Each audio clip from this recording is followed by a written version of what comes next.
with the millions. It's that world heavyweight flow. Championship belt wrapped around my waist, yo. I got that Ric Flair figure flow. Slam you on the pavement, that's why they call me Street Pro. Create heat on beat flow. Like Jordan after the second time he three-peated, folks. Get ready, set, let's go.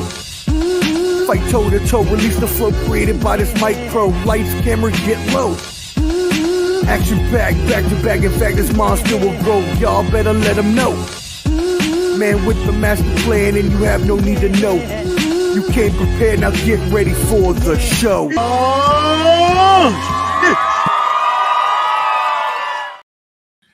Yo, what up, friends? You know what it is. Ball and Buds back at it again. We are here with another episode of Banter, Brawls, and Bravado. And we are about to get up into it. You know who I got with me. First of all, my streaming partner in crime. I heard, legend has it, back in the day when he was a gigolo, he danced for 3.5 days, and his name was Stretch Mark. But we know him as Raven, Clubber D, the Combat G. A lot of y'all's moms still owe me money because they used to put them dances on layaway. You know what I'm saying? They would pay, say I give you like a coochie coupon, and I wouldn't recoup that coupon. So Wait a second. Parents owe me. A lot of y'all's mothers owe me. Okay. But I'm here. I'm in the flesh. I know it's been a while, but don't worry. The rumors are don't believe the rumors, okay? Don't believe the rumors, all right? It was just a hair bump, all right? So don't worry about that. I'm back, okay? Oh, damn, my bad. I said that out loud? My bad. You said that out loud, first of all. Did you also say coochie coupon? Yeah, I think I heard you say. Yes, that's what I said. Is that like one of those massage coupons that couples give out like on Valentine's Day? Nah, it's one of those coupons when it's like, oh, I'm tired. I don't feel, one of those type things. It's like, I got you later. Okay. Yeah, okay.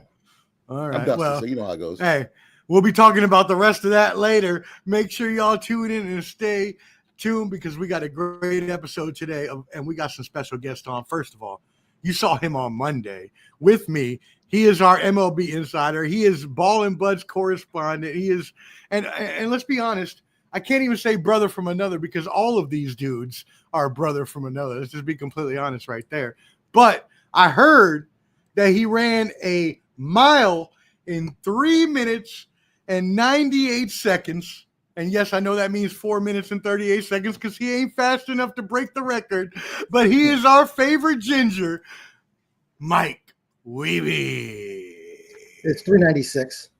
Okay. 396. I like that. Hold on. Now I got to do the math on that. That's 5, 6, 5, 5, 5. Damn it, Michael. Why did you do this to me? Yep. Threw you off. Thank you for tuning in. And finally, we have a most special guest. You have seen him only once before, so this will be his second appearance.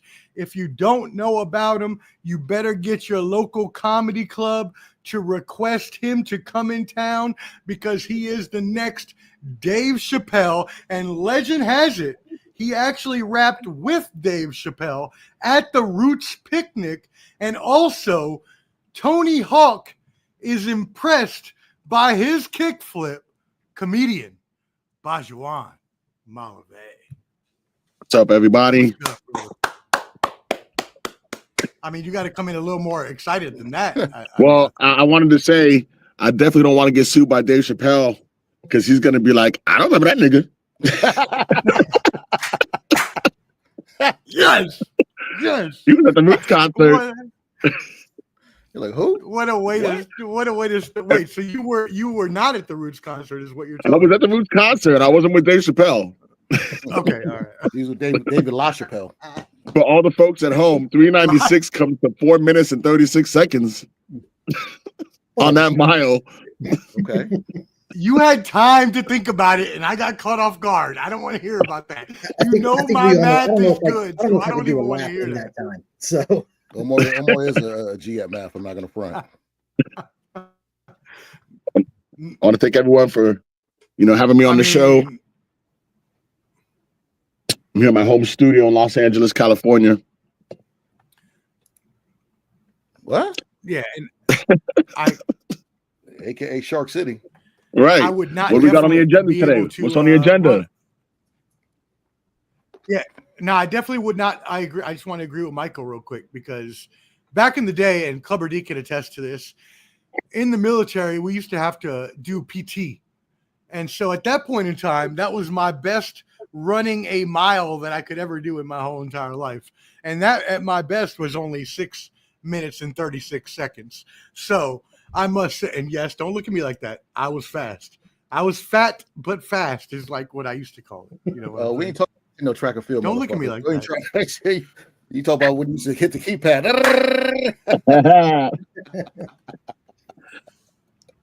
Yes, sir. And hey, make sure everybody that you are tapped in at Ball and Buds, BALLANDBUDS as well. Make sure you hit that like button. It is free. That being said, also before we get into this episode, I must warn everybody.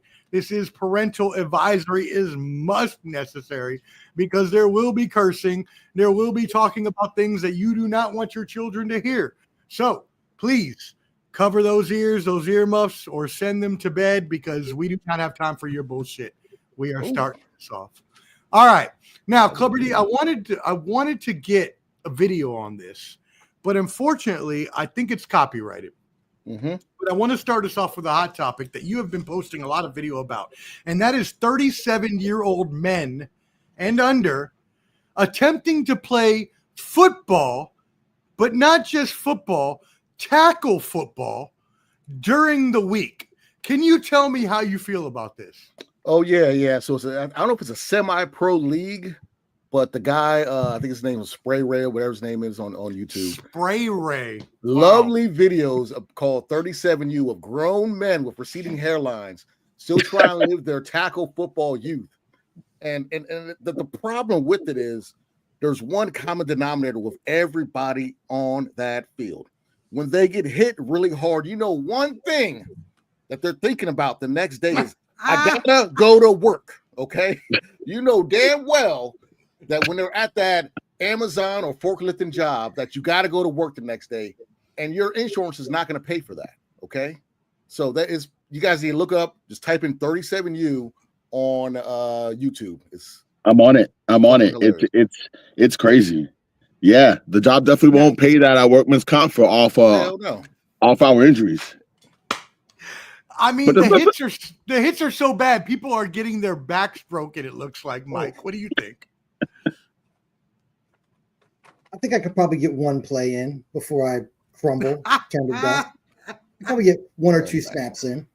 I'll tell you what, it's definitely not a wise idea to try to relive the glory days after 28. Because I'm going to tell you what, at our age, once you hit 38, 39, 40, that's when you're hitting muscle spasm in the sleep age. Yep. You just can't go out here risking these glory day, you know, and some of these guys are probably out here thinking they're going to get picked up or seen by some team. You also can't show up with a black eye. That's hard to explain now, right? I got a gray beard. I can't have a gray beard and a black eye. It doesn't work. And that's my main thing is I agree with Dion. Like, how are you going to get hit and the next day go into work limping and try to explain what the hell happened? Like, what are you saying? How did you shatter your tibia, Tyrone? Hey, do y'all remember when y'all remember a few months ago when Jay Leno said he fell down the hill but apparently got assaulted by a mob? That's what you be doing going to work. You'd be like, I fell down the hill. Man, I swear, like that stuff cracks me up. And someone asked me, would you do it? Hell no. No, negative. No, I'll stay on the sideline and watch and Joan. Okay. There's no way. You couldn't pay me to get on any field or a basketball court. You know, I see the cats at LA Fitness going up and down the court, arguing with the same people every day. Hey, you trying to run? Hell no, I'm not gonna run with y'all. No, I play 21 or horse. I'm not running. That's it. Hey, look, I've still got all my ACLs, all the UCLs, all the MCL, PCL. I got all the L's still. All the L's. I'm gonna stay that way. Exactly. I'm gonna stay that way.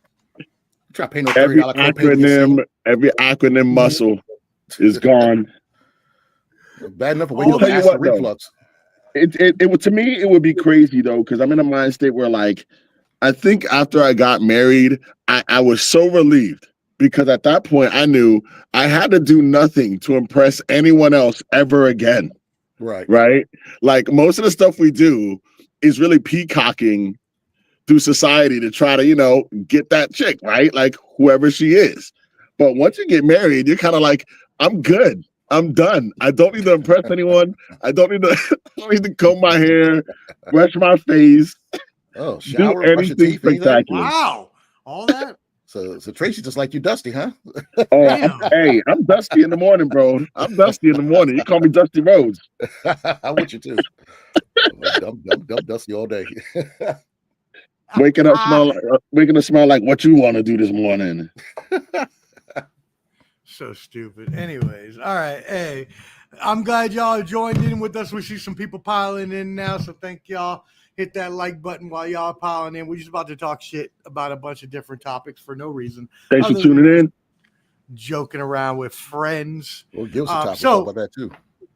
Yeah, no, I got you. Not you, about the people. The people. Oh yeah. I do want to bring up another topic that I thought about just now while we were talking about that. Clubber D, during the season, Devondre Taylor actually quit in the middle of a game for your 49ers because Dre Greenlaw came back from Campbell. Thank you. Yeah. I was misremembering because Dre Greenlaw came back from injury and took his spot in the starting lineup, and he quit mid-game. Mm-hmm. What the fuck happened here? Well, as a Niner fan, and everybody who is a Niner fan knows he should have been benched a long time ago. He was the reason why Kyler Murray ran a 50-yard touchdown on us. He got burnt in numerous games. His coverage was terrible. He couldn't move no more. So I don't even know why he was even on the field. But yeah, he quit. He just haven't had a fit. And, now I know a couple weeks ago, he was going back and forth with fans saying, I'm rich now and I don't care, but he's irrelevant. It was on a losing team, on a losing season, and he got mad. Then John Lynch came down and sent his ass to the locker room that day. He quit. It was against the Seahawks. I think it was against the Seahawks. And yes, he came out and said, I'm rich and I don't care about, I don't have to work another day in my life, is basically what his quote was. So, kind of right. Bayo, how would you fit? Yeah, how would you feel about someone quitting mid-game? I mean, as someone who doesn't watch sports too often, I would ask, where do you draw that line on cockiness and being humble once you've gotten into the league? Like, what's it going to take for you to be that player that can talk shit, be an Ocho Cinco, and still have people tolerate you because you're putting up those numbers? You know what I mean? Good point. Yeah. Yes, that's a good point. Mike, what do you think? Yeah, bye, Felicia. See ya. Go away. I mean, there's really nothing else to do with it. He wasn't that great. The money's going to run out. I mean, maybe it's just one too many hits to the head. I don't know, but I hope he finds something to do that he loves and wants to stay with. But if you don't want to play, you know where the door is. Mm-hmm. And but I mean, how do we feel about quitting mid-game and not even waiting to get back to the locker room after the team is done? I mean, it's essentially just having it's a grown man having a hissy fit. Yeah, I was gonna say it sounds to me like man having a hissy fit. Temper tantrum. You had a temper tantrum mid-game. My 5-year-old doesn't even have temper tantrums anymore. Mm-hmm. Yeah, that door goes one direction when you do that. It goes out, and you don't come back in. The hinges only go one way. If you walk out, you can't come back in. So it's like the booty hole, right? Only goes one way. He's not my problem anymore. He's gone. He ain't my problem. And he was on the tail end of his career too, so he's kind of retiring anyways. I'm not sure what that had to do with the conversation. Y'all ignore what Bayo just said. One-way door, bro. One-way door. But speaking of people pushing their boundaries and kind of stepping over the line, a couple of weeks ago, we saw LeBron James confront Stephen A. Smith on the court because Stephen A. Smith had talked about his son, although Stephen A. Smith is only in basketball format, while LeBron thought it was a little over the line. He confronted him in Los Angeles in front of all of the cameras at the end of the game. There was no actual confrontation, although if you watched the Bottom Line Sports yesterday, Hot Take Jake said his hot take of the week is that there will be a celebrity boxing match between LeBron and Stephen A. in the next 5 years. Oh, So wow. what do y'all think about this craziness that's going on? And by the way, let me add, LeBron was on Pat McAfee yesterday talking crap about Stephen A. Stephen A. was on First Take this morning responding and talking about crap about LeBron. So it's elevating. It's Who wants to elevating. go first? Bajo, go ahead. You look like you ready. Go ahead, Bajo. What do you think about I would say I was looking up some of the topics of our discussion today. And the one thing that I think is always a huge mistake with some of these celebrities is they let somebody videotape them during their workout. And it's never a good look. I saw Stephen A. Smith throwing some attempted uppercuts. And I would say, I'm not a big LeBron fan, but I will say the guy's in pretty good shape. Got a pretty good reach, and I think he's got at least almost a foot on the guy. So, unless they're bringing back Celebrity Deathmatch and this claymation, I would tell Stephen A. Smith maybe just to kind of back down on this one. Everybody knew that Bronny was trash. Everybody knew that LeBron, what's that term that they use? Nepotism. Nepotism. Right? Yeah. The nepotism came in, and basically he owned the fact that. But you know what? As a father, you always got to defend your kid. Like, you can't just let somebody talk shit about your kid. What's the alternative? Just let him sit there and talk shit the whole time? Yeah. But I mean, what's talking shit, Wheby, and what's actual talking about basketball? Where does that line get crossed? He's not. You've watched Stephen A. Smith. You see, yes, he's a professional shit talker. He's not talking about sports. He's shit talking, and that's fine. That's what he does. That's what people like to see. So there are people that like to watch that. Talk your shit. They're never going to have a celebrity boxing match because I don't think either of them are going to run out of money anytime soon. So they don't need any kind of, That was my answer to Hot Take Jake. I said they're too rich for that. Why would they do that? But I also thought about Bajo, and I said if we had MTV still, we might have some celebrity death match going on up in here. Clubber D, what do you think? Well, I personally, looking at what Stephen A. has said, I don't think he was malicious in anything he was saying. He was just saying what everyone else knows and knows his facts about his son being drafted and him not really being ready for the league. So I thought that was pretty obvious. Right. LeBron, you can have thicker skin and not do that. But again, you're saying you want to back up for your child. Your child is a grown man now, and he's in a grown man league. When LeBron was 18 and he got into a scuffle, his mom came over there and he told his mom, sit your ass down. If y'all don't remember that clip. Boom. So I do remember that. You can't act like that didn't happen to him. And he told his mom, that did happen. This is our business. You know what I'm saying? Bronny can bounce back and say something back to him. You know what I'm saying? So, but to confront him first, I just didn't see anything that was like confront worthy for him to be like, hey, nah, I gotta see Stephen A. Smith for what he's saying. You know what I'm saying? So that's I thought it was lame. But I like the fact that LeBron, he came out, he's talking shit about everybody now, which is pretty cool.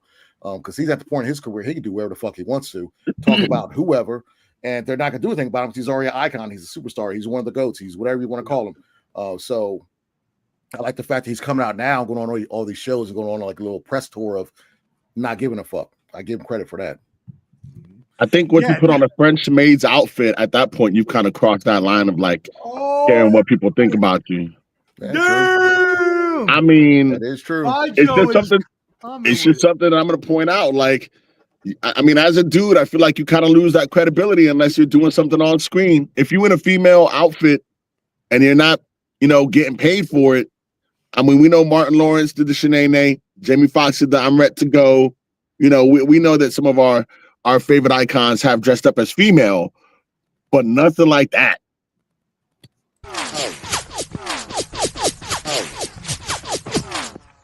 Knock it out. The bullets are getting fired. Bajo out here firing mad bullets. That's what it's supposed to be. I don't know. But then also, I feel like as a parent, you gotta be real with yourself. Like, where does the delusion come into play? Like, if you know your kid is ass, right? Like, I know my son's caliber. Okay, on the baseball field, I can compare my son to other players. You see what happens. As a professional basketball all-star, MVP, Olympic, caliber player, as a father, you should know, like, my son's not really ready for the league, and I should have did a little bit more work with him so that the name isn't tarnished. Because at this point, the James name dies with LeBron. See, I think differently on that, Bajo. I'm gonna push you on that a little bit. Really? Like, okay. Bronny is not garbage. He's not NBA starting he's not player. great. Talent, He's not David right? Flair. But when he's in the G League, he dominates the G League. And if I was 74 years old or however old LeBron James is, So stupid. I was about to retire, and my son had an opportunity to spend a year playing with me, you're goddamn right I'm going to tell him to bring him up. Yeah, I'm going to spend a year with him on the road, teach him how to check in, how to dodge these hoes, how to make sure you get up in time to do what you. Yeah, you're damn right. I'm going to spend a year doing that. So there's some other jabroni that could be out there in the last minute of a blowout too, and that guy's going to do the exact same thing that Bronny's doing. So That's true. There's no harm. I can agree with that. I can agree with that. Yeah, as a father, you do the same if you had that opportunity for a year or two. That's absolutely. I can agree with that. It's every father's goal to prepare your son for the trials and tribulations of life and what's going to come, because you never know how long you're going to be around. So Wheby's got a good point. The league's going to try to burst himself. Yeah, exactly. The league's gonna try to fuck with you. The hoe's gonna try to fuck with you. The contracts are gonna try to fuck with you. Like, I want you to see it now, because when I'm out and you're in, you're gonna be the one handling that. So, and let's talk about that, because Cameron and Mace were talking about it on It Is What It Is yesterday about Xavier Worthy, the wide receiver from the Kansas City Chiefs, and how he's getting extorted by his high school girlfriend now. And they was saying, well, you need to be smarter than that. Obviously, you ain't from the hood. You don't know that they be trying to rob these star players when they're 12 years old, trying to take a baby from them, whatever kind of thing. What do y'all think about that? As far as the women or like the dudes? I mean, whatever you want to touch on that. Like, I mean, like the way Cameron and Mace were talking about it is that dudes got to be smarter about women, but also they were like, well, if you're not from the hood, you're not getting pursued like that. I thought his was a little different, because she basically was allegedly toting the line of domestic violence. You know what I'm saying? And a lot in that, when false claims and things like that happens a lot with these athletes. I forgot the dude's name who played for Baylor, who's defensive end. He's going to be what is his name? He's a big dude, defensive end. He's on the cover of Sports Illustrated. He's in the Canadian Football League, but he could have had an NFL career. They thought. Are you talking about the gay guy, Michael Sam? No, he's not. No, he was. Talking about.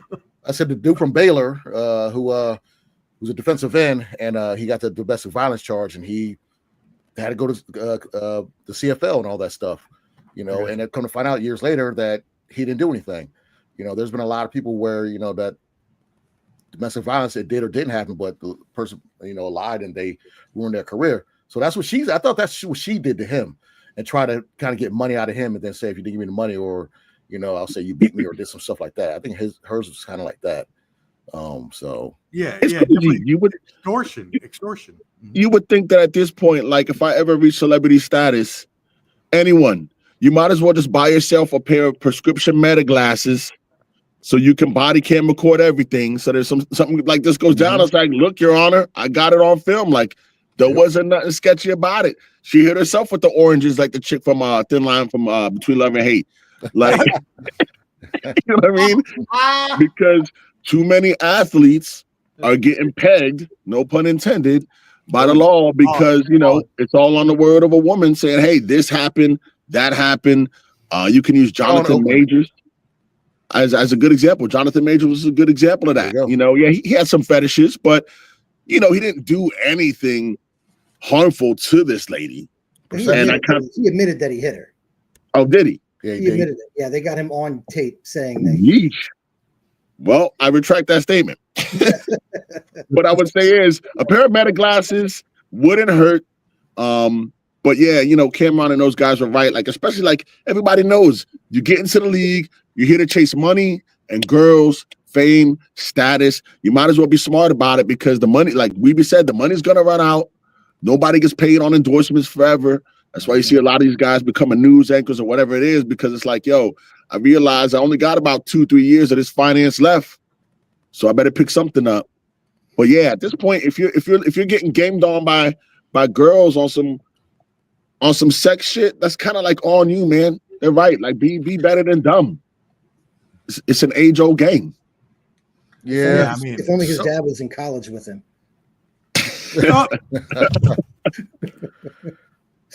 Dude, I'm talking about Omar, Sean Oakman. Sean, that was the big dude that had like Yes, the 12 pack. Yes, the big dude from Baylor. The first guy off the bus. He's like he's going to be in the Heisman that one year. He's going to be like a top 5 pick, and then that domestic violence charge found out she didn't do it. Years later, now he's in the CFL, barely hanging on to a tail end of his football career. And yeah, I don't think it's an accident that she's trying to get this money right before the draft. I mean, that's you fall 3 spots in the draft. That's $1.5 million out of your pocket immediately. That's tough. I don't know what happened with them, but Larry Tunsil got extorted too. Remember him with the whole gas mask weed the date of his draft. He fell from he was supposed to be at 5 and he fell to like 15 or something like that. That's a different type of extortion where your own people do that stuff to you. You know what I'm saying? That's the worst part. I get it. I get a female heat of the moment, like the chick who threw herself down the stairs, said that offensive lineman did it, and then couldn't find out because of the video evidence he didn't do it. Then your own homie being like, "Oh, I got pictures of this guy doing X, Y, and Z. I want to sell it or give me money." Like that's. Yep. I gotta watch your circle. Yep. I bet Bayo wishes he didn't send us all those pictures of him at the Diddy party. I bet he wished we didn't. Listen. It up. Even Denzel was at the Diddy party. I left when Denzel left. Okay, I took the cues. I was like, "Yo, Unc is leaving. I'm leaving. I'm out. I'm not. Y'all know I'm never gonna miss a good party. I'm never gonna miss a good party." But hey, like Denzel says, you can be at the party. You just gotta leave before the devil get there. That's not what I heard. I heard you was slipping sliding in the baby oil. Hey, yo. That's what I heard. Hey yo. We're gonna leave it as speculation. Yeah. Did you guys already touch on the Virginia Tech player who killed that Tinder date? Have you guys spoken about that already? No, we can right now. You brought it up. Let's go. What are you talking about? Well, I guess I would say if we're talking about getting, having opportunity and then blowing it, that Virginia Tech player, I think this is how you pronounce the name, Isimeme Etute. Well, hold on, time out. Before that happened last year, and he's bounced back. So okay, he's going to another college, but it did hurt him at that time. That happened, I think, year before last. He's from 757. I believe it. I feel like that was on him, though. I had a buddy ask me how I felt about that, and I said, honestly, in today's day and age, that dude should have just took that as an L. Like, if you're out here being sexually promiscuous with people, you might want to do a little bit more due diligence, ask a couple more questions. You know what I'm saying? The story was he met this individual, and the person was like, "Come and get some dome." I'm not going to be too graphic on here. And the lights were off. He did it one time, then left, and then came back again. And then I guess when the lights were on, he's like, "I want to see you," type deal. Found out that it was somebody that peaked standing up with a wig on and dress and stuff. And then he decided, he enraged, beat the living crap out that grown man. And killed him. And he got off on everything and then just transferred to another school. I think he's still playing football now. I think he's playing this year. I think that happened like a year or two ago, something like that. But I remember that a couple of years ago. Yeah. Yeah. Well, I mean, that's an 18-year-old thinking with, his head, just the other one. So yeah, it's kind of a touchy subject, man. Definitely is. I think that there's a lot of lack of concern for human life. That was definitely a pride and an embarrassment moment. And I guess when your pride is shot like that, you can claim insanity, something to this effect. But I mean, so are we saying the same thing about when Eddie Murphy picked up the transvestite, or what are we talking about? Oh no, I mean that was by choice. Yeah, that was different. That's Eddie. And in Hollywood. So are we saying Eddie didn't know then, or are we saying Eddie knew? Is there proof on this? Because I didn't ever hear. That was like we were like freaking 15 when that happened. Like, well, no, no, I know, but I saw today, and I saw today on social media on X. There was a post that said 15 years ago, Eddie Murphy picked up a transvestite. Today, was it only 15 of those? Lower than that. I might have been 20. I don't know. Yeah. But I mean, that college kid, I mean, that was just, I'm glad he's at a new school. Hopefully he plays and kind of, puts that behind him, because going up for a murder charge at that age. Yeah, second degree murder. They charged him with second degree. He got off on that. I would say on the Eddie thing, that was Eddie probably on one of his, nights. We know he's had some wild nights. And I think on some of those nights in Hollywood, you make some bad choices. Hopefully there was no camera inside that. I'm sure. I mean, Johnny Derek, Gill had parties. Clubby, Derek Clubber D. playing games. They were playing Beyblades. And for those of y'all watching who have no clue what we're talking about, I'm not going to give you insight, but just know that blade is a term. You know what? Never mind. It's inside word. Don't worry about it. Yeah, I can't even describe it. Don't worry about it. Anyway. Don't do it. We don't need to get canceled on this program. If you're watching, hit that like button. See y'all a lot out there. We got y'all on Clubber D and my Facebook channel. All right, let's move it on. Front Office Sports was first to report. Now, this was a couple months ago as well, but we never got new information came out a couple weeks ago. So on this Fox Office Sports report, Fox Sports, there was a harassment lawsuit filed by a hairstylist, and let me get her name correctly, Naji Faraji. And in this 42-page lawsuit, it claims that Fox Sports 1 executive Charlie Dixon, former host Skip Bayless, and current host Joy Taylor, who was suspended for 2 weeks and just brought back this week, they say they were all named as defendants, and the lady who's the hairstylist for Joy Taylor accuses Bayless of years of sexual harassment, including offering $1.5 million for sex, and accusing her of sleeping with other people in the company, including alleging that Joy Taylor slept with the aforementioned executive Charlie Dixon in order to get her place on the morning show that she now runs on Fox Sports 1. So let's go ahead and start off with you, Clubber D. How do you feel about, and my more point in bringing this up is not just how do we feel about Skip Bayless and the situation of him offering that much money if true, but also the power dynamic that exists within companies where women may feel the need to do this, or even feel the need that the want to get themselves ahead. How do we feel about all that?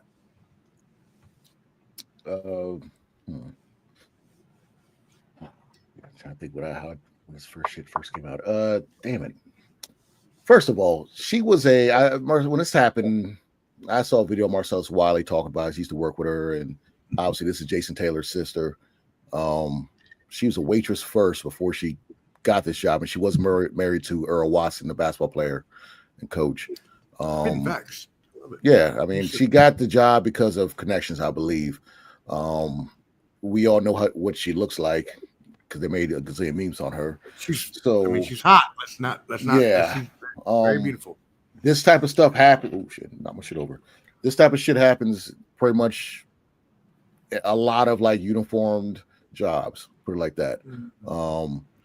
I'll let y'all read between the lines on that, but you'll see situations where a supervisor and a woman just starting out could move up in rank doing certain stuff. Sometimes they get caught, like that cop with the 5 black dudes when she got caught, and then dimed out all right here in Nashville. Here in Nashville, that happened. Yep. This type of stuff happens throughout all levels, I feel. And not to say all women or all men are like this. It's just that if you dangle a piece of steak in front of a wolf, he's going to bite it. So he definitely will smell it. But is that steak worth $1.5 million when you have a wife at home? Now, I know your wife at home is older and not as hot as this young, 25-year-old executive. But how much is some pussy worth? Let's be completely honest. I mean, it's as much as how much is the pussy offering. I mean, if you come in and say, "Hey, I'm gonna give you 10,000," I ain't getting this up for no 10,000. Well, someone says 20. The 1.5 is what was funny to me. That means he probably offered one to somebody. Mm-hmm. Yes, and they either took it or they didn't. And he was like, "Man, I'm gonna have to go 5 on this." Bump it up, right? Exactly. The higher echelon type hoe right here. He paid 2 for another girl, and he was like, "Man, that wasn't worth it, man. Let me bump this back down a little bit. Let's see what I can get for 1.5." 1.5. You better get a tattoo of me. It's what's crazy is this. The girl, she's already got a professional career. She's a hairstylist. She's made a name for herself. I would say hairstylist for the stars too, for a professional company. And I would say She's probably maybe not making 1.5 million a year. No. But I would say, man, would she have been better off just taking that 1.5 and taking that L on the D? Or was she doing it as an integrity issue? Because she's not getting paid.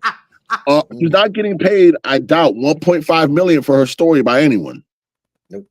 Now, you know what I mean? Now, Bayo, you're not sounding very nice right now, okay? You can't subject that young lady to 1.5. Her body is worth more than that. It's priceless, guys. Darn it. You're right.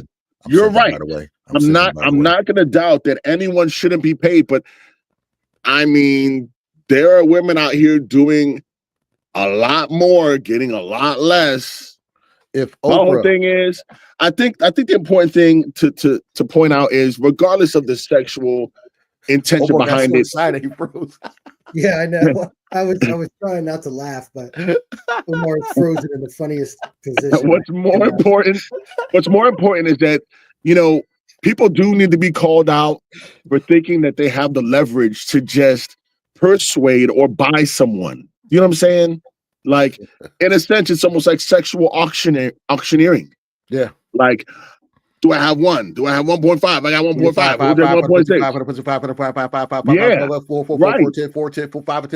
you know, it's terrible. And what it boils down to, man, is just like, ultimately, if you're a father with a daughter, you got to think, man, like, how would I feel about somebody throwing that offer towards my kid? Like, it's disrespectful, bottom line.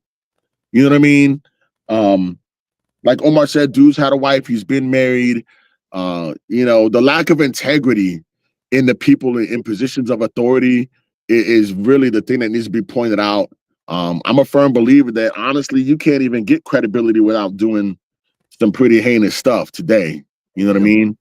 It's almost hard to get recognition and keep your integrity. And for those that do, you know, God bless those people. And I hope that whatever their mission is succeeds, because they're behind every corner, man. These people are behind every corner. Well, honestly, 1.5, and at his age, let's be honest, how long is Skip Bayless lasting inside something like that? Like, Bayo, it sounds like you're thinking about it. Like, yeah, no, you're like, contemplating. That's a lot of zeros. That's a lot of money to throw away. You know what I'm saying? Like, you got a wife at home. Yeah, I don't know what I wasn't there. I'll let the courts figure that out. And if he did, throw him in jail. You know, let it work itself out. I think we all know what's going to happen, though. They're going to slide her. They're going to slide her a settlement check. They'll settle. A little stack to make her go away, and we won't hear any more about this. That's how it works. I would hate to think that this news story somehow amps up her business because it's not on the most positive note. But I hope that she gets something out of this that, you know, makes her feel whole. You know, I don't think that hairstyle is styling hair anymore. Yeah, she ain't styling hair for the stars anymore. That's for damn sure. Yeah, she's at Sports Clips. Right. She's with the average like Joe that comes out of the base and needs a buzz cut. She'll get a nice check. She'd be perfectly happy working at Sports Clips with that check. She's Disney or whatever parent company owns everything. Cartoon cuts on the low. Thank y'all, everybody, for joining in. Facebook, YouTube, Twitch, X, Instagram. We are all over the airwaves, and we appreciate y'all tuning in. Make sure you subscribe to Ball and Buds, BALLANDBUDS. You see who we got on here. It's me. It's Clubber D. It's Wheby. It's Bayo Malave. We are here. We're moving on to the next subject. Clubber D, you brought this subject up, so I'm going to go ahead and introduce it and go ahead and let you run with this. But the U.S. Attorney's Office spearheaded a seizure of the Rolling 60s Crips gang in Los Angeles.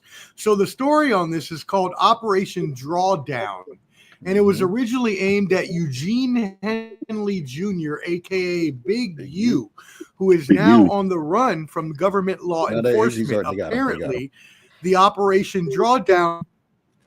Oh, they got him? Okay. Yeah. Well, apparently they are charging them on crimes like extortion, fraud, robbery, and murder, and says that there are up to 20 people involved. So tell us more about this story and what you think about this. Yeah, anyone who's it's pretty been big on, like, if you follow academics, DJ Academics, Vlad TV, Adam 22, you always had Whack 100 talk about this for the last month and a half, along with 600, another dude, part of the I don't know if he's not an active member of them, but a lot of dudes like Loose Cannon, all these guys Brick Baby been telling on the No Jumper podcast. They're going on the podcast talking about certain street stuff. Loose Cannon had went on there talking about how Big U had called him 30 minutes before Nipsey Hussle was killed and said, "Hey, they got Nip."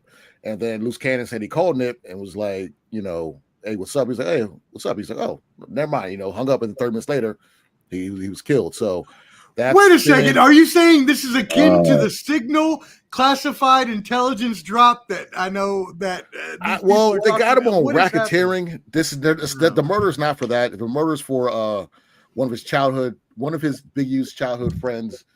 I guess who signed to his record label but made a diss track about him, and they were on their way to Vegas and basically shot him in the head and dumped the body. And that family is pursuing, and now they're saying they had Whack 100 was like they got Big U's DNA on the kid's on the body's fingernails, under the fingernail and whatnot. So they took him down, Brick Baby, Loose Cannon. They said about 60 others part of the that set, and only 3 of them are still in jail. This was like literally 2 days ago. Loose Cannon came on No Jumper, was like, "Hey, they're snitching because everyone else got set free, but him, Big U, and Brick Baby, they got on separate charges." So, long story short, all you internet thugs and gangsters, stop telling on yourself on air because they're all listening. They're listening and watching. So use common sense when you go on these Vlad TVs, these DJ Academics, this Adam 22s. Get on your Instagram showing guns and doing dumb shit. I saw it the other day. This dude was doing an Instagram in his music video, and the cops just pull right up on him, and it was like, "Well, you're advertising your location. So what do you think?" Same with the kids that do the donuts, that stop traffic, doing donuts, all that. I love the videos when they get hit too. But if you're a Fast and Furious kid and do all that stuff and do them donuts, and they see your license plate number, you get arrested the next day. Don't cry. Do a donut in a precinct. Do it, spin around, and make them noises as you're going into jail. Okay, since you're that bad, because you obviously don't care. Just saying. I mean, you're right. I try to tell I try to tell the younger generation, especially like these halfway intelligent YNs that aren't that bad but are on that path. I try to tell them every time, like, listen, street cred can't buy you anything. So there's no point in having it. I mean, as of a day ago, even Meek Mill is reacting to kidnapping and ransom allegations by the Rolling 60s when he was a youth. He's part of it. You know what I mean? So how far down this rabbit hole does it go? Damn, right? Transcript is crazy. So all of them are in it. But we have this saying in our group here: you play stupid games, you get stupid prizes. So that is what it is. Yep, I've won many of those. Mike, what do you think about this? Anytime I hear anyone say the word academics, I turn off. So I'm not. See, that's the guy. You don't watch right? You don't watch the academics. You don't get into the X of academics. Huh? No, I'm good. Yeah, I don't like him either. I'm not a big fan. I'm in my 40s. I got no time for that stuff, man. Now this isn't. Is this the same DJ Academics that was the DJ back in our day? Is that the same? No. Okay. This is okay. A newer version. This is It's just like some internet troll, is what you're saying. It's not troll. I don't know about to find out. I was like, there's no way that this guy was producing some of the illest beats that I used to rock to. There's no way. That's what I was thinking. I was like, wait, what? No. This guy he's newer. He's for the younger, like the Chirac people. He's more for that generation. He's not our generation hip hop. Our generation hip hop. Everything after that is. Yeah, they can have fun with that. Yeah, I mean, they can get RICO charges for being on some podcast talking about what they're. Nah, I'm good. And man, shout out to Wu-Tang Clan. Wu-Tang is forever. Also, shout out to my Canopolis Cannonballers, my 7 and under T-ball team, 1-0 in a league where they don't keep score. What you are? I'm keeping Wait, the score. Cannonballers? Is that what they're called? Yeah, the man. Cannonballers? There we go. Got a That's head awesome. like Jimmy. It's like You got a little. You, like the- you got Francis with a mustache on here. Got a head just like Jimmy. Boy, I tell you, look at it. Killing pillows. Francis with a mustache is tremendous. Looks like Mr. Francis with a mustache. All right, It's let's a keep it me, moving. Cannonballer. It's a me, Cannonballer. All right, so most of y'all know about the Hawk-Tuah girl from here in Nashville. She came out here, did a viral video about her fellatio practices and other things of that nature. It was literally a block from my house. I think I might have been out there that night, but I didn't see her. Either way, she went ahead with her fame, started a podcast. Great, right? That's awesome. Make your money. But then she started a meme coin, and this is different from a Bitcoin. So Bitcoin, things like that are cryptocurrency that are actually backed by a blockchain of security. Meme coins like Doge and other coins are not blocked by any security, but people still buy them because they're fans. So she released let's see what this 440 million was what the peak rose to at its peak. And after 10 minutes, all of it was bought and sold. 80 to 90% of the supply was bought and sold by who knows what, probably bots and things of that nature. And so everybody who bought money into the stock lost all of their money basically within 10 minutes. So there were people that came out, I spent my whole life fortune on your money and now I have nothing and so they tried to sue. She said she had nothing to do with it. She said it was all her company or whatever, but now she's getting sued in federal court for this. This girl went from viral meme to robbing everybody of their money on the internet, allegedly. What do we think? Who wants to start on this? Who wants to start on this? She didn't rob nobody. She didn't rob nobody. If you spend real money and you buy fake money, and then you can't get your real money back, it sounds like you're a dumbass to me. She didn't do anything, right? The president has his own damn coin that he's out there. Mm-hmm. So true statements. It's all there. It's all legal. If you spend real money on fake money, don't be surprised when you don't get your real money back. Wow. That was like peak simp behavior. Yes. Because honestly, why even invest in somebody for any reason? I mean, that'd be like Kim Kardashian coming out with a coin and people buying it overseas. It's like, so what? You know what I mean? And Wheby's right. Like, if you're gonna invest in monopoly money, expect that real return. Return coming out. That's $0. Even that dog invested into it. So my thing is, first of all, she was relevant for like 2 seconds, and I get it. If I was her, I'd do the same thing. I make a podcast. I do all that stuff. You got your 15 minutes, bam. But hot dog, man, like Wheby said, if you invest in her stuff, you are. I don't even know if that's even simp level, like that. Like, did you expect her to Hawk-Tuah you? Like, just because she said that, I saw like Shaq hitting her up, like, oh yeah, like Shaq. Yeah, I'd see her walk around Lynn Mall. Like, what? Like that ain't nothing special. But you get your 15 minutes of fame.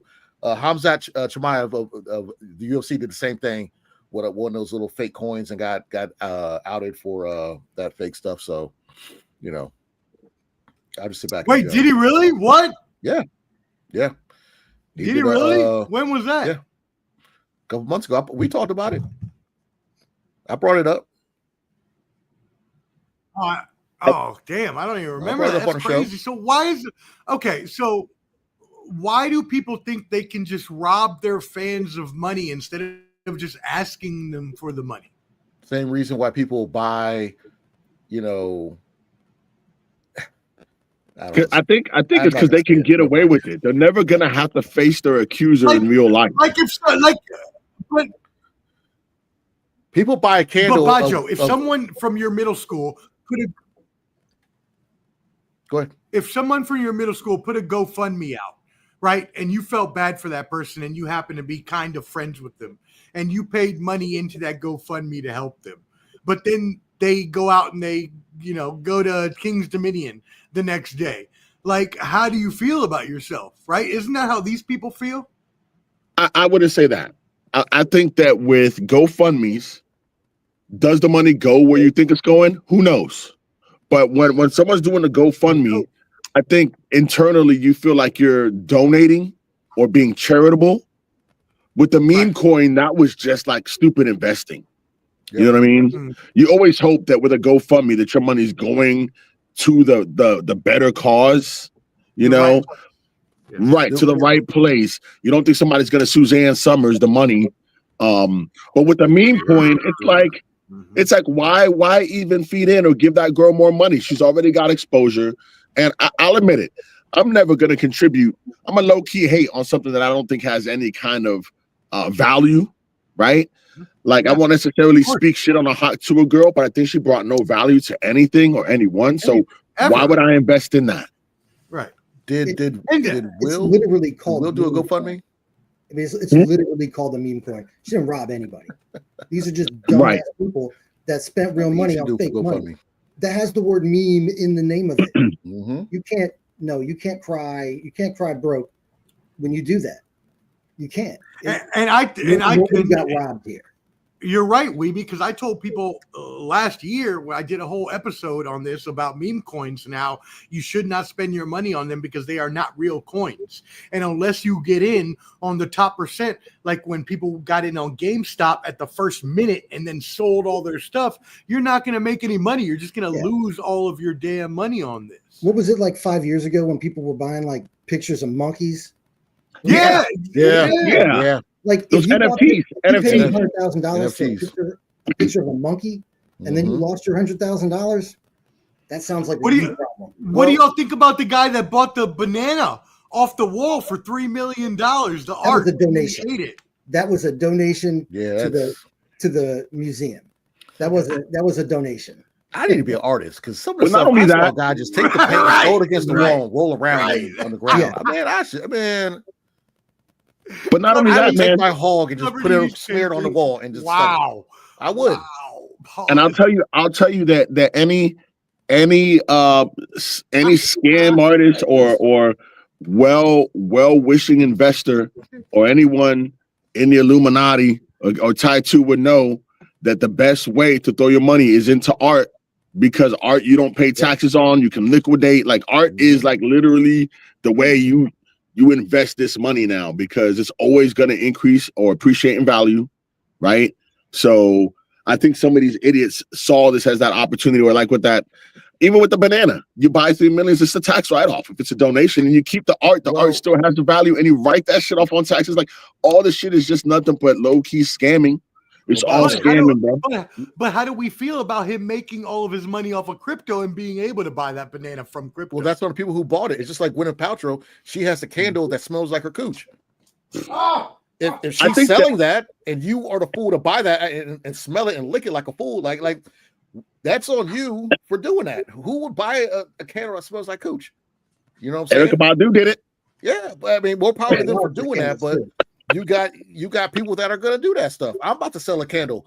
What you want, Patchouli or Paltrow? My candles gonna smell like cocoa butter. Cocoa butter, my junk after the gym. I'll tell you what. I think in relation to the meme coin, and like I was telling Clubber D earlier, man, one of my life's greatest kick me in the gut moments was when a buddy of mine put me on to Bitcoin when it first came out, and I wanted to invest $2,500 in it, and I stopped myself because I thought it was monopoly money. And had I invested that money, I would be a Bitcoin billionaire right now, or at the bottom of the ocean in Seagate, because a few of those guys were on there. But the fact of the matter remains, I could have invested in Ball and Buds. A little bit more. Who knows? I mean, again, I want to let everybody know out there, if you invest in things like Bitcoin, Ethereum, things that are actually backed by the security of the blockchain and all the insurance that goes into that, you should be fine. Should be. Again, we have no fucking clue. You could lose all this shit in the fucking long run, is all I know. But I do agree with Bajo. When Bitcoin first came out, I put $20, $40, $60 just to step my toes in there, and now I'm at almost $300. But I wish I would have bought a little more. But Yeah. that might all be fake, and I could all lose it tomorrow. So I don't fucking know. It could all crash at any moment, man. Same with XRP. I threw a little bit back when it was cheaper. Keep your money in the mattress. Now, but we'll see what happens. Like the wire, keep your money under the mattress. That's right. Yep. Exactly. All right, let's move it on. Speaking of the wire, let's move on to some other snitches. Drake, we got an update on the lawsuit from Drake on Kendrick Lamar. So what happened was Universal Music Group, as we know, Drake had filed a lawsuit against Universal Music Group and Kendrick Lamar for the song Not Like Us. And because it defamed him and because, he lost his life basically on one fucking song. So anyways, Universal Music Group filed a motion to dismiss Drake's New York lawsuit against him, stating that he is only suing because he, in quotes, lost a rap battle and wants to salvage his wounds. That's literally in the motion filed to dismiss in court. They're claiming that Drake lost a rap battle that he provoked. They're saying that in the lawsuit he provoked and willingly participated in, and instead of accepting the loss like an unbothered rap artist, like everyone else that has ever been in a battle, has sued on his own misguided attempt to salvage his wounds. This is the most crucial filing I have ever heard against another. Like, we thought he was a pussy for filing this lawsuit in the first place, but now that response, how do we feel about all this, y'all? Who wants to go first? I'll go first because I'm gonna be devil's advocate here again, right? First of all, y'all know I've been a Kendrick stan since Section 80, so I'm just arguing the other side of this, right? What he sued for, his record contract is up. He's got like 6 months left on this deal, one album. Insider info. What he's saying that the record company did was the record company pumped money into the Kendrick song to boost it, to lower his value, so that when it comes time for them to renegotiate with them, they can negotiate a very low contract. That's what the lawsuit, that's the underlying part of the lawsuit, that his own people pumped up his enemy so that when it's time for him to renegotiate, they have more leverage to do it. So I understand why he would be mad about it. No, you can't. Wait, but file. Okay. You can't sue about it because it put you down even lower. It did not help you at all. I don't know if he thought it wasn't going to get out or if they would just cut him a check and make him go away or what. But oof, that is a bad look. And have we ever seen anybody sue in a rap battle? Did Biggie sue Tupac or vice versa? Did KRS sue? You know what I'm saying? Like, what are we doing here? Clever D talk? I mean, it seems like Drake is trying to play chess instead of checkers, but I literally was at LA Fitness yesterday and they were playing that song. Insider info. Okay. What? Do I go to the gym? No, I thought you met somebody. At LA Fitness? No. They're literally playing that song at the gym. Like, I'm used to hearing Miley Cyrus and shit like that at the gym, but they were playing that. I was talking to some of my homies there, and they was like, "Yo, they playing this at the gym?" Like, when we were in Charlotte for our draft over the summer, we're at the bar and everyone's singing that. Everybody was singing. It is a global hit. And it's a diss song. I mean, I can see him what we just said about the whole record label, because we know, if you don't know, look up what Prince and his issues with the record label, the conspiracy why they killed Michael, because he's about to basically own Sony or whatever like that. So there's been a lot of conspiracy theories with that stuff. So it all, for him, it all goes back to when he made that album Views or whatever it was on Apple.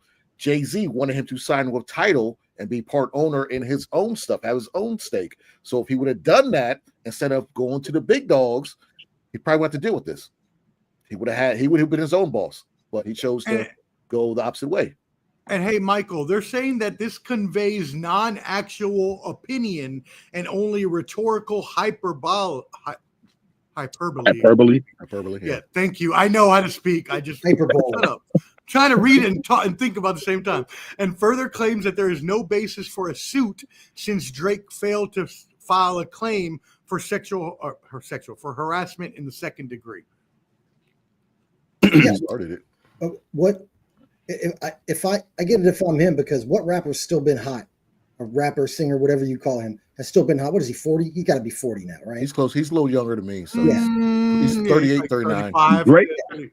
So he's about 40. He's about 40. I think he knows. I think he knows that, there's more to see in the rearview mirror than in front of the windshield. Mm-hmm. So he's got to get as much money as he can right now, because he's not going to get any more.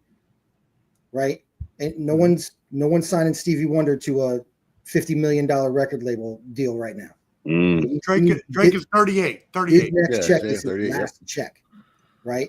So you're saying he's got one more album in him, and he's need to make it the best album of his life. He doesn't even have one more? No more? No more? Did you hear that album he put out like a couple months ago with the Spanish song? Bayo, tell me you heard the Spanish song. I didn't. I'm not a Drake fan, so I didn't hear it. I hate Drake. Bayo, I need you to find this song. His Spanish is awful. What is it called? It's called your Padre or something like that. Yeah, dude, please don't play that. Please don't play that. Please don't play that. Don't play it. Don't play it. Don't play it here. Don't play it here. Spanish one. At Woodbridge High School, I knew more Spanish. Dion. Yeah. Don't play it here. Here's Drake messed up. First of all, when you're light skinned, you got to stay in your lane. Everybody knows that when you're light skinned, you can only kind of go down one road, right? Like I think the last light skinned rapper we might have given credit to, if they were talking some street shit, was Shaheem, the little off branch from the Wu-Tang Clan, but they got him too early, right? But back out. But someone like Drake, you messed up, buddy. When you started shaving hearts into your hairline, you know what I mean? And then he started using accents from places we knew he wasn't from. Like, you can't be from London, you can't be from UK, you can't talk Cockney, you can't talk patois, you can't do all this in the same month, right? Like, you're not Virginia, you can't have 4 seasons in the same day. So he messed up trying to reinvent himself like he was Gwen Stefani, and you just can't, you can't appropriate that many cultures and then expect that credibility. Because wait a second, isn't that how he made his career? Is exploiting cultures? No, man. Everybody liked Drake when he was in love with strippers that didn't love him. Again, key simp behavior. Oh, he is big time. Having emotion for a stripper is key simp behavior, and the man made like 3 albums on it. Okay, hold on. But he was also in Disney when he was growing up, right? So we have to understand where he came from. No, he was an actor. I mean, I appreciate. I'm not a Drake fan. I don't listen to his music like that, but I know some of the stuff, and I don't hate on it. It's like you can just like it over there. So I'm not gonna pump it, but to me, Drake always made music for women and jealous ex-boyfriends, and that's fine. You could do all that. There you go. But when he first started, he could actually rap. Yeah, I've heard some of his old stuff. He used to actually rap the stuff that we like, but he found a lane in the other stuff. Kind of like Eminem. Eminem was decent until a certain point. Now stuff with Ed Sheeran, you can grab all that, but Eminem still came back to what he's good at doing. Drake just likes to reinvent himself and try and find other ways to make it his, and that was working for 10 whatever years. And now it's kind of like, nah, bro, you've been ethered, so we kind of we figured you out. So why is Post Malone allowed to hit every genre and not Drake? Fuck him. No, I don't like Post Malone either. So that's not like him, Kid Rock, all them. Nah, they can go make money off a certain culture, then go back to where you want to go. That's basically what it is.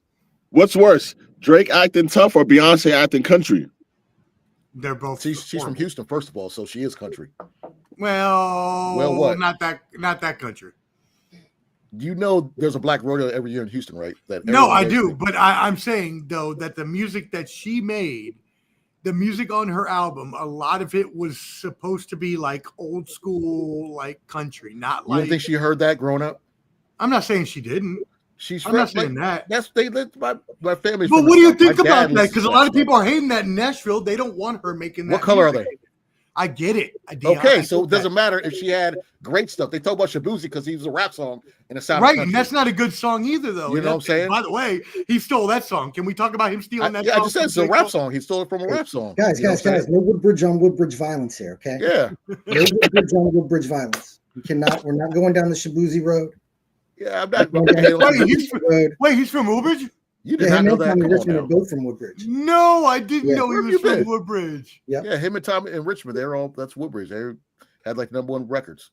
Yeah, number one song in the country, number 2 song in the country 1 week. They're both dudes from Woodbridge. Yep. Well, I mean, a testament to him, because I honestly do not like that song because he stole it from, as Derek said, whatever it was, Jay Cleese or whatever his name was. Jaquan, thank you, Clever D. I don't like that song, but he has actually been on the country music charts #1 for like 15 weeks in a row. Like the real country music, not like pop country. Hey, what up, G? Hey, we love you, G, up in this mug. Thank you for tuning in. He was just good at reading the Ghost Rider's lyrics. I mean, he did get caught with a Ghost Rider. I think it's crazy how Beyonce did win Album of the Year, though, without any sales being reported. It's crazy. In a genre that she was breaking out into, it boggles my mind because the whole Queen Bee phenomenon, like, come on now. Her following was insane for the lane that she was in, and she still didn't win Album of the Year. So to me, it's a little. They didn't want her crossing over like that. They didn't want her crossing over to win that. Of course. I mean, right. So how does she win Album of the Year knowing this is not her like forte? Like, yeah, break into it, feel free, but like, I know. But where was Album? Go ahead, Mike. Go ahead. What you got, Mike? That's why she won, because it was good. That's why she was won. it? It's was really it? Did you listen to it? Yeah, I listened to it many times. It's good. Wow, not it many doesn't times. sound like Damn, it's not acoustic guitars and Willie Nelson. It's trap drums and country songs. It's But that's not country then. No, it's not. Just like Jelly Roll's not what our parents exactly either. Yeah, nothing on country radio is country anymore. It's all Exactly. about, I mean, there's country songs with boom bap drums. You know, hard snares. You're like, what? But there still are country artists out there. Yeah, but Florida Georgia Line. I've heard Florida Georgia Line's music, and that does sound like traditional country to me. Yeah, Beyonce won because the album was good. We're just moving the goalposts because it's her. We're not like, come on now, it's right there in front of your eyes. Well, no, I don't think anybody's moving the goalpost. At least in terms of the country community, because they hated when Taylor Swift became top popular. So at least the country community has been consistent about not letting outsiders into their community. They didn't like Taylor Swift when she started. They didn't like Shabuzi. They didn't like Beyonce. They didn't like anybody that has come at Nelly. Lil Nas X. They don't like, they hate it. Talk about hate. Well, same thing with Taylor Swift, because I'm not gonna get because she was pop. She wasn't country. Well, that and also, well, I'm not gonna say it. Don't even try to say it. Go ahead. I mean, you say whatever you want on this program. No, we already talked about before we started to get online. We're not gonna just go. There we go. There we go. Thank you, Bayo. You pick it up. Keep it moving. My bad. All right, we keep moving. Let's go into the last topic of the day. We got an update on the Diddy lawsuit, and I wanted to bring this up because the last time we brought this up on this program, Clubber D said exactly, and I need to prop up my brother because we brought it up that Jay-Z was included in the lawsuit of apparently raping a 13-year-old girl who had complained after the 2000 MTV Music Awards that Sean Diddy Combs and Jay-Z had sexually assaulted her back at Sean Diddy Combs' place of residence. And Clubber D came out on this show and said, do not believe any of this. Jay-Z would not be involved or do any of this. And it turns out that the accuser has removed Jay-Z from the lawsuit. She is still suing Diddy, but has removed Jay-Z from the lawsuit. So I wanted everybody to know that Clubber D was completely correct about that. As far as we know, anything could happen in the future, but we needed to update that and see what do we think now, because there was also another lawsuit from a photographer that said she captured all these moments in Diddy's crib of them doing all of these different lewd acts that should not have been happening. So Clubber D, because you were the one that was right last time, we're going to start with you. Well, I mean, the reason why I said it was complete bullshit, and it still is, because what parent is going to let their 13-year-old get into a limousine and go to the MTV Music Awards. Let's use common sense on this. Like when I saw that, I read it. I was like, good. So you mean to tell me that, you know, the parents are going to say, you know what, 13-year-old Sue, Mary Sue, whatever her name was, I don't care. It don't matter. And they said she had a mental condition as well. Hop in this limo with no parent and go to the MTV Music Awards and hang out with a bunch of stars and go to an after party. No, come on now. Like, no, that's just common sense to me. I was like, nah. When I read that, I was like, nah, that's stupid. That's fair. So cash grab with no evidence. Pretty much. But she's still suing Diddy, though. She took Jay-Z out of it, but they're still suing Diddy. It's like Deshaun Watson. A lot of people can sue, and instead of him fighting each person, he's like, all right, you know what, we'll settle, you know. So you think she would just be piling on to the lawsuits that Diddy already had? Okay. Trying to get a settlement. Yep. Go ahead, Mike. Go ahead. No, she's trying to get a settlement, probably. I mean, I wasn't there, but I would imagine she's trying to get a settlement. I would hope not. You know. I think there'd be a lot the of worst baby oil behind me. Baby oil behind you. What's up, Bayo? I think the worst part about this whole Diddy case, let me not use the term worst, because there are a lot of victims in this Diddy case. But personally, what hurts the most is my perspective on all the music and artists that I loved from my youth. It takes away a lot of the panache that we love about these songs, and then we have to ask ourselves, because now I'm like wondering, like, how many of these artists that I love got Diddied?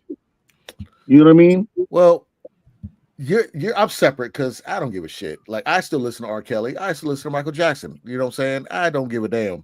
I don't give a damn, but all that Michael stuff. Jackson's innocent. I think he is too. I can separate. Whoa! What? Let's stop right there. Everybody stop. Because I was thinking about this earlier today, and I wanted to bring it up, but I was scared to bring this up. I think Michael Jackson is innocent too. I've always said he's innocent. He's innocent. He's innocent. Mike. Oh, I don't care. I wasn't there. I'm not putting my hands in. Mike said, "Don't stop till you get enough." No, I'm good. Well, my thing with Michael is I think that he lost his childhood when he was raised as a kid to be an adult star, and I think all he wanted was to go back to being a kid. I don't think he wanted to molest the kids. I think he just wanted to hang out as a kid. What my opinion. I agree 100%, and it's just like Floyd Mayweather and how he acts as an adult. You know, he was just all he was doing when he was a kid was training. Now that he's got an adult, acting, you know, whatever, because he has to worry about those guidelines. It's like when you're young, your parents say eat your vegetables, and then when you're grown, I'm not eating the collard greens today. I don't want to. I'm grown, and you can't hit me no more. Right. But anyways, but like Mike, like, okay, so what parents are gonna say, Bayo, hey, my two kids, why don't you go play with Michael Jackson? I'm gonna go over here. No parent is gonna do that. I think they would. No, I think there are people that would be so infatuated with the stardom of Michael Jackson that they would want their child to be in that orbit, and they probably didn't think anything was happening. Rather, it was or it wasn't. I don't know. They probably just thought it was cool. Mike, Wheby, there's all right. There's a podcast just doing Pop Velasquez. They're all talking about who had a bigger impact, Mike or Usher, and he said that Mike was it's this. I hope it wasn't long. I hope you didn't listen to it. Who was that? Who had that chat? It was hilarious because he was like, "What are you?" He's like, "What are you talking about?" Mike was a weapon. When you bring him in a room, people were fainting and dying. Like Usher ain't made nobody die. Like he was like, "No, we got to cover this guy. This guy's a nuclear weapon. You got to remove him from this area." Because, you know, my brother always talk about Michael Jackson in Budapest. People would be passing out with a mask on and stuff like that. You know. So, dude, they brought everybody all over the world to the Super Bowl just to hear him sing, like all the kids from all over the world. And just to put it out there, Prince had a better Super Bowl show than Mike, because Prince hit in the rain wearing heels. Whatever. Agreed. But different show. Well, Prince is just a better overall musician. But musician, yes, not artist. I'll fight somebody over Prince. But anyway, musician, not entertainer. Musician, not entertainer. Dance around, that's fine. But if you can, Michael Jackson's a better entertainer. I agree. Okay. But when it comes to music, you know, Prince Kendrick said in his diss to Drake, Prince outlived Mike Jack. Just So they had that rivalry. Look, I think Michael Jackson probably being one of the only people in known history that can go to a Brazilian favela, film They Don't Care About Us, and the gangs in the favela are like, yo, protect Michael Jackson.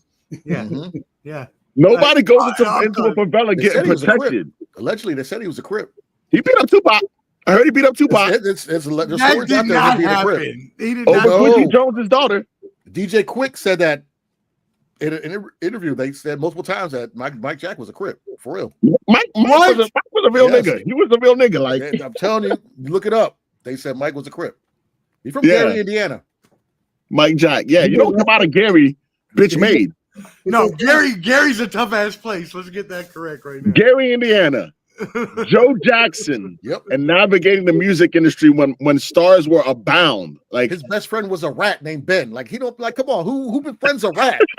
Like, who wakes up and says, hey, Fiverr, what's up, Fiverr? What you doing today? Watch out, my dad's trying to kill you. You know what I'm saying? If you befriend a rat, you somebody else. You shout out to anyone who knows what Fievel is. Oh yeah, we showing our age right there. American Tail. What was it? Was it American Tail? And goes west. And goes west. Fiverr goes west. Mike, what do you think about this, Mike? I just see you want to jump in. About who's better, Michael or Prince? Well, whatever you want to talk about. Oh, Dion, I think you are 1,000% right because Michael Jackson's Super Bowl show was ass. Watch it now. It's just him standing there doing nothing. It's literally like, sure, that's fine, but let's think about this. I took my shirt off on Prince's. What? They brought kids from all over the world to stand outside of Michael Jackson perform. Right. I'm not saying that it was a better show. You're completely right.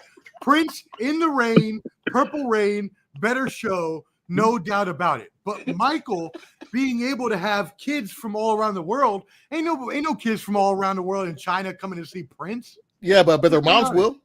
Their moms would. Prince and some of the daddies. And some of the daddies. Yep. Prince was a different.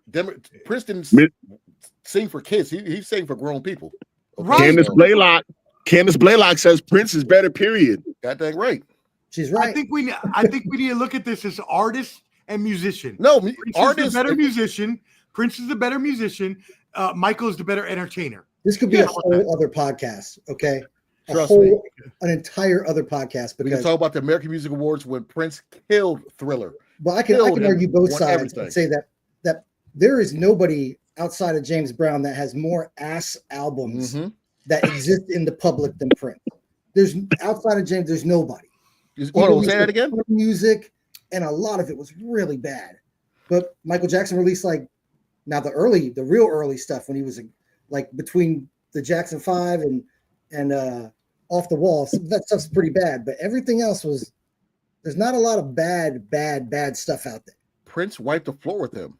I agree. I think Prince wiped the floor with him. But I think Michael is more talking about that Prince released so much music that Prince changed the game because he realized I don't need a record label. And when Target was basically going under, he purposely sold his music in Target and kept them afloat. They still keep a box at where the Vikings play, the Target Arena, for Prince to keep it purple. No one, I guess, his fan didn't go in there because they're paying respect to him because he helped them as they were almost going under. So, are you in that box right now, Dion?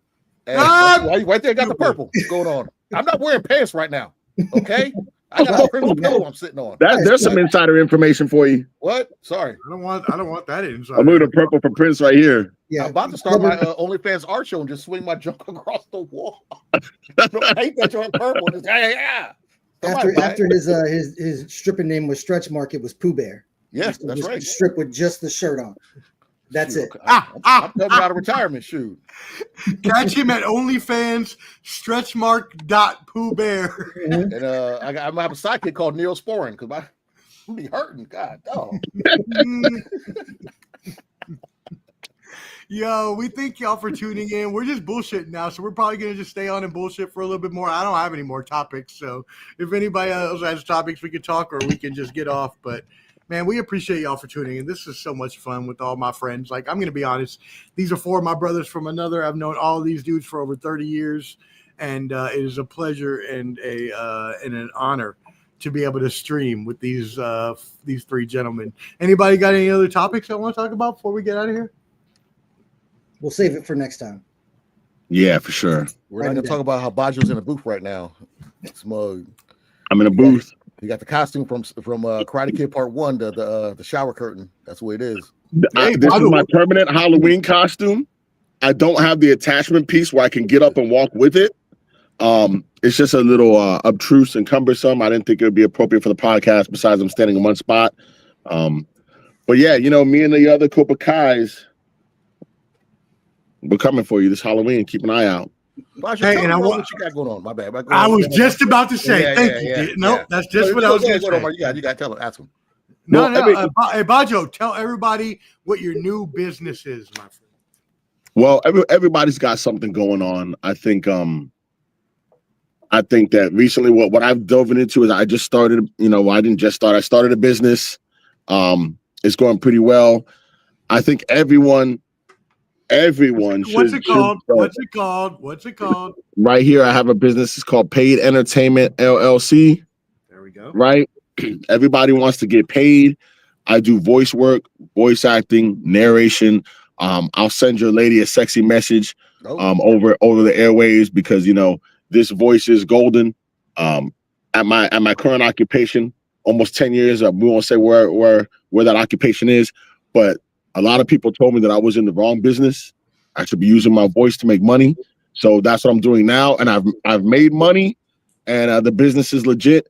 You can always email paidentertainment@gmail.com if you want to book any kind of voice work, comedy stuff. I try to do everything that just bring happiness to the people. Anything I can use this voice for to bring solace, help, laughter, whatever. That's what it's all about. I think as we get older, we all need to remember to stay humble, be grateful for all opportunities. So any opportunities that come our way through paid entertainment, I'm definitely going to appreciate as this business grows and, of course, diversifies into other things.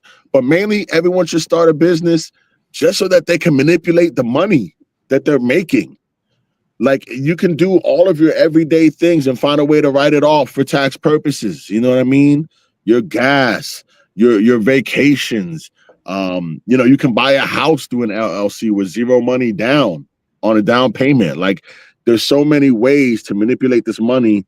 I guess if we're gonna broad face ask what I'm doing now, is just learning to do that, man. Learning how to make this money work for me through my LLC, and I think everybody should do the same thing. And honestly, I would say for anyone thinking about starting an LLC or a business of their own, because I know a lot of people have great ideas, I would tell you there's no perfect time to do it. Just do it.